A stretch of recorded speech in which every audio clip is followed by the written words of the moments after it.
시청자 여러분 안녕하십니까? 한국 선거방송 뉴스입니다. 경제적인 능력을 떠나서 선거운동의 기회를 균등하고 공평하게 제공하며 유능하고 참신한 인재를 등용하기 위해서 우리나라에서는 후보자들의 선거 비용을 보전을 해주고 있습니다. 선거 공영제에 따른 선거 비용 보전, 누가 어떤 방법으로 어떤 절차에 따라 보전받을 수 있는 걸까요? 한보선 아나운서가 중앙선관위 조사2과 김상효 사무관을 직접 만나 자세한 내용 들어봤습니다. 안녕하세요. 한국 선거방송 뉴스 한보선입니다. 선거관리위원회는 지난 10일 제7회 전국동시 지방선거에 선거비용 보전액을 지급했습니다. 6.13 지방선거에서 정당과 후보자가 선거운동을 위하여 지출한 선거비용은 총 3,202억 9천만 원이었는데요. 선거 공영제의 원칙과 공직선거법에 따라 지방선거의 경우 지방자치단체는 후보자가 당선되거나 일정 득표수 이상을 득표한 경우 선거비용을 보전해주고 있습니다. 오늘 이 선거비용 보전에 대해서 조사1과 김상효 사무관을 모시고 자세히 이야기 나눠보도록 하겠습니다. 사무관님 안녕하세요. 안녕하십니까? 네, 우선 선거비용 보전 어떤 제도인지 설명 부탁드립니다. 예, 선거비용 보전 제도는 선법에서 정한 선거공영제를 실현하는 하나의 방안입니다. 정당인 후보자가 선거 기간 중에 선거운동을 위해 정당하게 지출한 비용을 선거일후의 일정 기준에 따라서 전부 또는 일정 부분을 보전해 주는 제도입니다. 이와 비슷하게 부담비용이라는 제도가 있는데요. 이는 정당이나 후보자를 위해서 국가 또는 지방자치가 직접 부담하는 비용입니다. 점자형 선거 홍보라든가 점자형 선거 공약서 제작 비용 또는 활동 보조인의 수당이나 실비 같은 것을 이제 보전 절차에 따라서 국가나 지방자치가 직접 주는 제도입니다. 좀 다른 점이라면은 선거 비용 같은 경우에는 일정 조건이 있지만 부담 비용 같은 게 모든 후보자가 해당됩니다. 그렇다면 후보자는 어떤 방법으로 보전 청구를 하고 또 선관위는 어떤 절차에 따라서 보전을 해주는지 궁금한데요. 선거가 끝나면 정당이나 후보자는 자신들이 지출한 선거 운동에 대한 증빙자를 제출해야 됩니다. 뭐 영수증이라든가 청구서 또는 선거 기간 중에 실제로 사용했다는 내용을 증명하는 자료를 선거일 후 10일까지 또는 혹시나 부족하다 그러면 회계 보고 전까지 제출하게 되어 있습니다. 그러면 그 제출한 것을 선관위가 실제로 서면 조사를 하고 현지 나가서 실사를 확인한 다음에 선거일 후 60일까지 보전해주고 있습니다. 네, 선거비용 보전을 해주는 기준은 무엇인가요? 우선 기본적인 원칙은 있는데 거기에 선거운동에 사용한 비용은 다 보전해준다는 기본적인 원칙입니다. 다만 예비보제 선거운동이라든가 선거법을 위반한 선거운동 또는 무상대여 같은 경우 실제로 후보자 사용하지 않았지 않습니까? 그런 부분, 실제로 지출하지 않은 비용에 대해서는 법에서 제한하고 있습니다. 그리고 정당하게 지출한 선거 비용이라 하더라도 특별한 이유 없이 통상거래 가격을 현저하게 초과한 경우에는 그 초과한 비용도 보전해주지 않고 있습니다. 통상거래 가격은 무엇을 말하는 건가요? 통상거래 가격은 말 그대로 평상시에 물건을 사고 파는 가격입니다. 후보자들이 선거운동을 준비하다 보면은 시간이 되게 촉박합니다. 그리고 선거운동 기간이 짧기 때문에 선거운동 물품의 가격이 평상시에보다 이렇게 높게 책정될 수밖에 없고 그 때문에 후보자들은 손해를 볼 수밖에 없습니다. 그래서 선관위는 정부 고시 가격이나 전문 가격조사기관이 이제 발표한 가격 또는 동일 업체, 세 개 업체에서 받은 평균 가격을 내서 통상거래 가격을 결정하게 됩니다. 그리고 이 결정한 가격을 후보자나 정당에 통지해서 이제 그분들이 활용할 수 있게 하는 거죠. 네, 후보자들의 보전 청구 내역은 어떠한가요? 많은 이제 준비를 해서 제출하십니다. 하시면 이제 저희가 봤을 때는 부족한 부분들이 있고요. 그래서 실사 기간 동안에 저희가 수집한 자료와 비교해 본다든가 아니면은 후보자님들한테 직접 보완을 요구하는 경우가 있습니다. 일례로 보면은 이제 보전을 조금 더 많이 받기 위해서 이래 부풀리기를 한다든가 아니면 실제 사용하지 않는 물품을 청구한다는 경우가 있고 이와 반대로 되는 경우에는 이제 선거 비용 제한을 초과하는 경우가 발생하기 때문에 사용한 물품을 누락한다든가 축소해서 신고하는 경우도 있습니다. 말씀하신 위반 사항에 대해서는 어떤 처리가 진행되나요? 우선 사안의 경중을 따지고 이제 고의성도 판단하게 됩니다. 경미한 사안 같은 경우는 위반 사실 통지로 끝나는 경우도 있고 정말로 중대하고 고의성이 짙다 그러면 고발 등 엄정 조치를 하고 있습니다. 이런 조치와 더불어서 이제 보전 비용도 제한하거나 유예하는 경우도 있고요. 재판 결과에 따라서 기지급했던 보전 비용을 환수하는 경우도 있습니다. 앞으로의 계획에 대해서 말씀해 주세요. 우선 후보자들에 대한 보전 지급은 다 끝났습니다. 그런데 남아있는 게 이제 후보자들 제출한 회계보고서를 이제 들여다보는 시간이거든요. 그래서 좀 시간을 가지고 후보자들이 어떤 내용을 어떻게 지출했는지 좀 더 꼼꼼히 지켜볼 예정입니다. 그리고 선거가 끝나고 보면 항상 부족한 부분이 나와요. 보존 부분에도 똑같은데요. 저희 쪽에서 행정적으로 부족한 부분이나 제도적으로 미비한 부분이 있을 것 같은데 그 부분에는 좀 정리를 해서 제도 개선에 좀 반영을 하려고 합니다. 네, 선거가 끝난 이후에 중앙선거관리위원회가 어떤 일을 하는지 궁금하셨던 분들 많으실 텐데요. 오늘 이 인터뷰를 통해서 그 궁금증이 조금은 해소된 것 같습니다. 지금까지 중앙선거관리위원회 조사이과 김상효 사무관을 모시고 이야기 나눠봤습니다. 사무관님 감사합니다. 고맙습니다. 대부분의 청소년들이 하루 중 가장 많은 시간을 보내는 곳 바로 학교인데요. 미래 유권자인 청소년들의 올바른 주권의식 함양을 위해서 선생님들이 한자리에 모였습니다. 선거연수원에서 마련한 교원 연수 프로그램 리포트로 소개해드립니다. 미래 유권자 청소년들은 학교에서 실시되는 학생 임원 선거 등을 통해 처음 선거를 경험하고 민주주의에 대해 배웁니다. 학생들의 보다 효과적인 민주시민 교육과 주권의식 함양을 위해 인천시 관내 초중등학교 교사 40여 명이 한자리에 모였습니다. 인천시 선관위가 실시한 소통 공감 교원 연수는 민주시민 교육 방법, 수업에 필요한 스피치 기법 등 교수법에 대한 강의를 비롯해 학생과의 감성 소통 스킬, 인간관계와 갈등 관리 등 사제 간의 원활한 커뮤니케이션을 위한 강의로 5일간 진행되었습니다. 이 자리에 참석한 교사들은 이번 연수를 통해 학생들에게 민주주의와 정치에 대해 효과적으로 알려줄 방법을 알게 되었다고 입을 모았습니다. 아이들한테 미래에 더 나은 민주주의를 위해서 내가 조금이라도 더 알아야 되겠다라는 생각에 이 연수를 신청을 했는데 연수를 통해 가지고 여기 오신 선생님들도 교육 현장에 나가면 그 미래의 민주 시민인 아이들의 교육을 더 잘 하실 수 있으리라고 기대를 합니다. 선관위와 선거연수원은 앞으로 교사를 비롯한 다양한 계층을 위한 연수 프로그램을 개발 운영하여 적극적인 민주시민 교육에 힘쓰겠다는 계획입니다.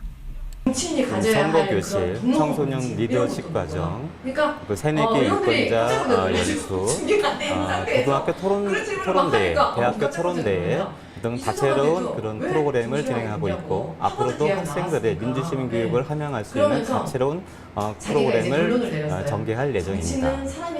한편 선거연수원은 매년 민주시민 교육의 일환으로 초중등학교 교원 대상 교원 연수를 실시하고 있으며 해마다 전국 600여 명의 교사들이 교원 연수 참여로 미래 유권자 양성 및 민주시민 교육에 힘쓰고 있습니다. 의정활동에 필요한 정치관계법에 대해 교육하고 의정활동 실무에 대한 안내를 통해 선진 정치 문화를 조성하는 정당 사무처 간부 연수가 실시됐습니다. 정의당 지방의회 의원 및 보좌진 40여 명을 대상으로 실시되는 이번 연수는 앞서 지난달 20일과 21일 1차 연수 실시에 이어 8월 16일과 17일 2차 연수로 총 2차례에 걸쳐 진행됐습니다. 한편 중앙선관위는 건전하고 올바른 정당의 역할 수행과 발전을 위해 정당 사무처 간부 연수를 실시하고 있습니다. 이어서 간추린 뉴스를 전해드립니다. 중앙선거관리위원회는 지난 14일 2018년도 3, 4분기 경상보조금 106억 4천여만 원을 7개 정당에 지급했다고 밝혔습니다. 정당별 지급액은 더불어민주당 33억 5천여만 원, 자유한국당 33억 2천여만 원, 바른미래당 24억 2천여만 원, 민주평화당 6억 2천여만 원, 정의당 6억 6천여만 원, 민중당 2억 3천여만 원, 대한애국당 600여만 원입니다. 경상보조금은 지급 당시를 기준으로 원내 교섭단체를 구성한 정당의 총액의 50%를 균등 배분하고 5석 이상 20석 미만의 의석을 가진 정당의 5% 등 정치자금법에서 정한 기준에 따라 배분하도록 되어 있습니다. 정당의 보호, 육성을 규정하고 있는 헌법에 따라 국가가 정당의 운영에 필요한 자금을 보조해주는 경상보조금은 최근 실시한 임기 만료에 의한 국회의원 선거의 선거권자 총수의 보조금 계상 단가를 곱하여 산출하며 분기별로 2월, 5월, 8월, 11월에 15일에 지급됩니다. 청춘들의 열띤 토론회장이 될 2018 대한민국 열린 토론대회가 개최됩니다. 토론문화 정착과 활성화를 위해 중앙선거방송토론위원회가 개최하는 이번 토론대회는 대학생부와 고등학생부로 나뉘어 진행되며 대학생부 예선과 본선은 각각 9월 7일과 8일, 고등학생부 본선은 9월 8일, 그리고 결승은 모두 9월 15일 실시될 예정입니다. 지난 8월 2일 공표된 대학생부의 토론 논제는 예선 준결승은 공직선거에 온라인 투표를 도입하여야 한다. 본선 결승은 공직선거에 의무투표제를 도입하여야 한다며 8월 17일 발표된 고등학생부의 토론 논제는 대학 입시에서 수능 이즈 전형 비율을 현행보다 확대하여야 한답니다. 대한민국의 민주주의를 이끌어갈 청춘들의 토론 한마당.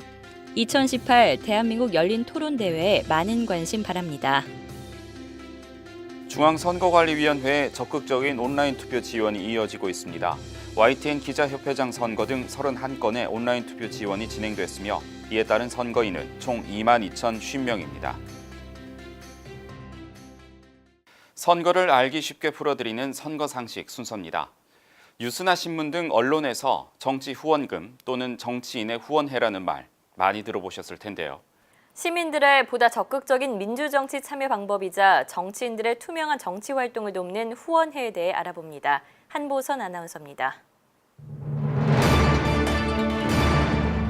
정치에도 기부가 있다는 사실 아시나요? 정치인 등의 정치 활동에는 많은 비용이 소요되는데요. 정당 등이 전적으로 조달하는 데 한계가 있음에 따라 정치 후원금을 받고 있습니다. 정치 후원금은 선거관리위원회에 기탁하는 기탁금과 특정한 정당, 정치인을 후원하고자 하는 개인이 선거관리위원회에 등록된 후원회에 기부하는 후원금으로 나뉘는데요. 그렇다면 우리가 정치 후원금을 내기 위해 꼭 거쳐야 하는 후원회는 어떤 단체일까요? 오늘 선거 상식에서는 아름다운 응원 후원회에 대해 알아보겠습니다. 정치 활동에 필요한 정치 자금을 특정인 또는 특정 계층 등 소수에게 의존하는 경우 불법 자금이 수수되거나 편향된 정치 활동으로 이어질 가능성이 높기 때문에 소액 다수의 정치 후원금은 반드시 필요한데요. 후원회는 정치자금법에 따라 후원회 지정권자에게 정치자금의 기부를 목적으로 설립, 운영하는 단체이며 관할 선거관리위원회에 등록된 단체를 말합니다. 후원인은 후원회를 통해 자신이 응원하는 정치인에게 기부하고 정치인은 깨끗하고 공정한 방법으로 후원을 받을 수 있는 것인데요. 후원회의 활동은 정치자금 기부를 위한 목적 범위 안에서 정치자금법에서 정한 방법으로만 활동할 수 있습니다. 현행법상 정치인에 대한 직접적인 기부는 금지되고 후원회를 통해서만 가능하며 정치인은 한 개의 후원회만 지정하여 운영할 수 있도록 제한하고 있는데요. 중앙당, 국회의원, 대통령 선거 예비 후보자 및 후보자, 대통령 선거 경선 후보자, 지역구 국회의원 선거 예비 후보자 및 후보자, 당대표 경선 후보자, 지방자치단체장 후보자는 각각 하나의 후원회를 지정하여 둘 수 있습니다. 후원회를 결성하기 위해서는 일반 단체의 결성과 같이 정관이나 규약 등의 제정과 후원회 창립회의를 개최하여 대표자를 선출해야 하며 후원회의 대표자는 후원회 지정권자에게 신청하여 지정을 받은 날로부터 14일 이내에 관할 선거관리위원회에 등록 신청을 해야 하고 관할 선거관리위원회는 등록 신청을 접수한 날부터 7일 이내에 등록을 수리하고 등록증을 교부해야 합니다. 법인 또는 단체와 정당의 당원이 될 수 없는 공무원을 제외하고 누구든지 자유의사로 하나 또는 둘 이상의 후원회의 회원이 될 수 있는데요. 물론 회원이 아닌 사람도 후원회에 기부하는 것이 가능합니다.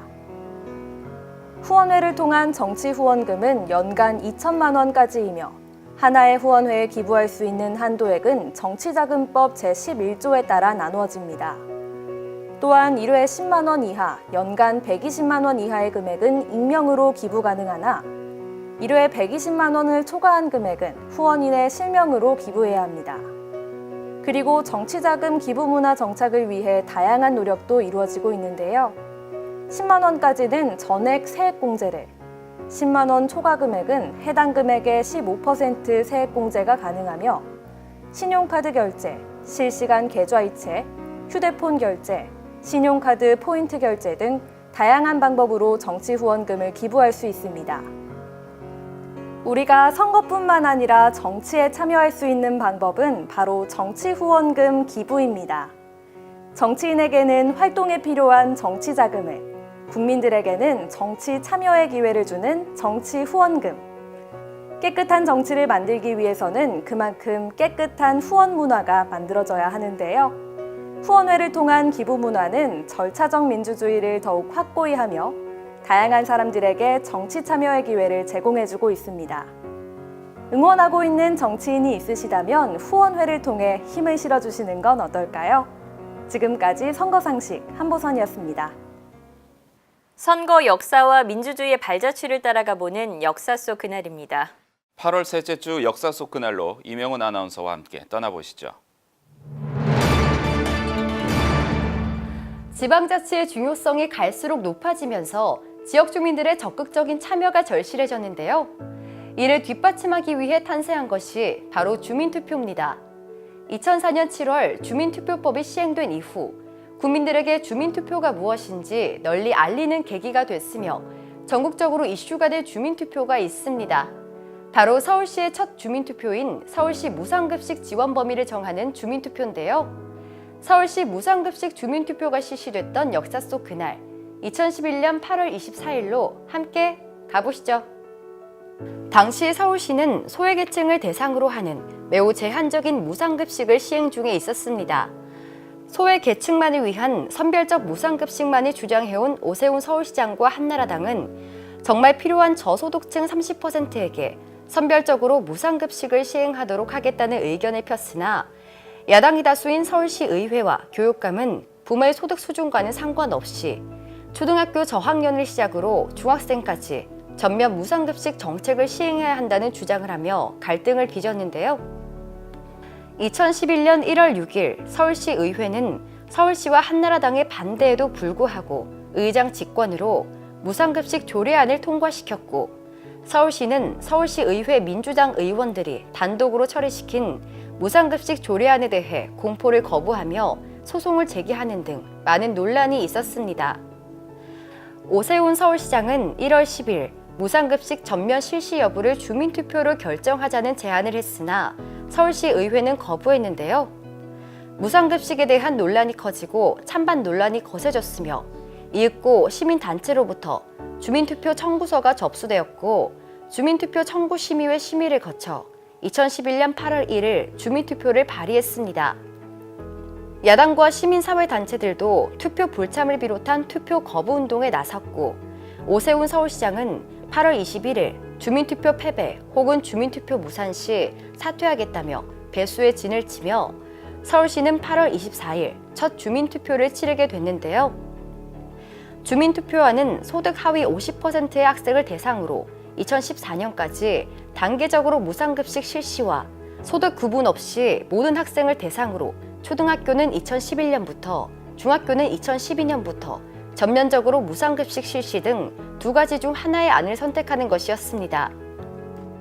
서울시 첫 주민투표는 오전 투표율이 나쁘지 않은 듯 보였지만 결국 총 선거인 수 838만 7,278명 중 215만 7,744명만 투표에 참여하며 투표율은 25.7%밖에 되지 않았는데요. 주민투표의 경우 개표 기준이 전체 투표의 3분의 1 이상이므로 서울시의 첫 주민투표는 투표함도 열지 못한 채 폐기됐고 1안과 2안 모두 선택하지 아니하는 것으로 처리됐습니다. 이 서울시 첫 주민투표로 오세훈 서울시장은 시장직에서 사퇴하겠다는 약속에 따라 이틀 뒤 사퇴했고 재보궐선거에서 박원순 서울시장이 취임함에 따라 2011년 11월부터 초등학교 전면 무상급식이 시행됐습니다. 서울시 무상급식과 관련한 주민투표는 개표 요건인 투표율 3분의 1 이상이 미치지 못함에 따라 개표가 무산됐지만 주민투표가 무엇인지 잘 알지도 못했던 때 주민투표라는 제도를 알리는 계기가 됐다는 점에서 큰 의의가 있는데요. 대의민주주의를 보완하고 직접 민주주의에 조금이라도 더 가까이 다가가도록 한다는 데 의미가 있는 주민투표. 공정한 주민투표가 이루어지고 또 올바른 결정을 하기 위해서는 국민 모두가 우리 동네에 대한 관심과 적극적인 참여가 필요하다는 것 명심해야 할 것입니다. 선거는 국민이 정치적 의사를 표출하는 가장 기본적이고 결정적인 절차이자 정치 권력의 정당성을 부여하는 국민의 주권 행사인데요. 이처럼 우리는 현재 선거를 통해 정치에 참여하고 있지만 여성들이 남성과 동등하게 국민의 기본권인 참정권을 누리게 된 것은 그리 오래되지 않았습니다. 민주주의의 종주국이라고 평가받는 미국도 여성의 참정권을 인정한 것이 100년이 채 되지 않는다고 하는데요. 미국이 여성 참정권을 인정했던 1920년 8월 26일, 역사 속 그날로 함께 가보시죠. 미국은 건국 후부터 여성의 참정권 요구가 계속돼 왔는데요. 1848년 뉴욕에서 열린 세계 최초의 여권대회에서 여성의 참정권을 요구하는 소신선언이 채택됐고, 남북전쟁이 끝나면서 노예제 폐지 운동이 활력을 잃게 되자 여성들은 흑인 남성들에게까지 참정권을 확대한 수정헌법 14조에 자신들도 포함해 줄 것을 요청하면서 본격적으로 전개됐습니다. 이 미국 여성 참정권 운동에 적극적으로 나선 사람이 있습니다. 바로 수전 앤선인데요. 그녀는 1869년에 전국 여성 참정권 협회를 조직했으며 1872년 제18대 대통령 선거 이래 여동생 셋과 함께 투표권 없이 투표를 강행했습니다. 여성도 참정권이 있다는 시위였는데요. 수전 앤서니는 불법 투표 혐의로 기소됐고 보석 석방 후 각 도시를 돌면서 여성도 사람입니까? 라는 연설로 자신의 정당성을 밝히는 등 생을 마감할 때까지 여성 투표권 쟁취를 위해 싸웠습니다. 수전 앤서니 이후 미국의 여권 운동가 앨리스 폴은 1913년 여성 참정권 반대론자였던 우드로 윌슨 대통령 취임식 때 1만 명의 시위대를 이끌기도 했으며 1916년 윌슨이 여성들의 반대에도 불구하고 재선에 성공하자 여성들은 백악관 앞에서 쇠사슬 시위를 벌이기도 했습니다. 이후 사일런트 센티넬이라는 운동단체는 1917년부터 18개월 동안 백악관 앞에서 수정안 통과 운동을 벌였지만 표결에서 부결되었고, 이에 격분한 전국 여성당은 1918년에 치러진 선거에서 19조를 부결시킨 상원 의원에 대한 낙선 운동을 벌이는데요. 선거 결과 선출된 국회의원들의 대부분은 여성 참정권 옹호파들이었고, 이후 1919년 5월 하원에서 6월에는 상원에서 수정 19조가 가결됐습니다. 수정헌법 19조는 당시 미국 48개 주 중 4분의 3 이상인 36개 주의 비준을 거쳐야 법적인 효력을 지닐 수 있었는데요. 1919년 6월 일리노이주의 비준을 시작으로 1920년 8월 18일 보수적인 테네시주가 36번째로 비준을 마침으로써 수정 19조에 대한 비준이 이뤄졌습니다. 그로부터 8일 뒤인 당시 미국의 국무장관 베인브리지 코비가 1920년 8월 26일 수정헌법 19조에 대한 비준을 공표합니다. 수정헌법 제19조는 성별을 이유로 투표권을 거부할 수 없다는 내용을 포함하는 것으로 여성의 참정권을 법적으로 인정한 것이라고 할 수 있는데요. 많은 여성들이 일생을 바쳐 힘겹게 싸워온 결과물인 여성 참정권을 기념하기 위해 미국에서는 이날을 여성평등의 날로 정하고 매년 기념하고 있습니다. 여성은 남성에 비해 능력이 떨어지고 또 가정을 지키는 것이 여성의 본분이며 여성의 이익은 남성에 의해 대변된다는 등의 이유로 오랫동안 정치에 참여할 여성의 권리는 인정되지 않았습니다. 우리는 미국의 여성 참정권 역사를 통해 지금은 너무나 당연한 권리지만 그 권리를 지키기 위해 노력한 사람들이 있다는 것, 그렇기 때문에 그 권리를 가치 있게 지키고 행사하는 것이 우리의 몫이라는 것 꼭 기억해야 할 것입니다. 혹시 8월 14일이 무슨 날인지 알고 계십니까? 바로 일본군 위안부 피해자 기림의 날입니다. 지난해 12월 국회에서 일본군 위안부 피해자에 대한 기념사업 등에 관한 법률 개정안이 통과됨에 따라 올해부터 8월 14일이 국가기념일로 지정됐는데요. 8월 14일은 고 김학순 할머니가 일본군 위안부 피해 사실을 처음으로 증언한 의미 깊은 날입니다. 할머니들의 잃어버린 세월과 어렵게 낸 용기를 우리가 오래도록 기억해야겠습니다. 네, 한국 선거방송 뉴스는 여기까지입니다. 시청해주신 여러분 고맙습니다.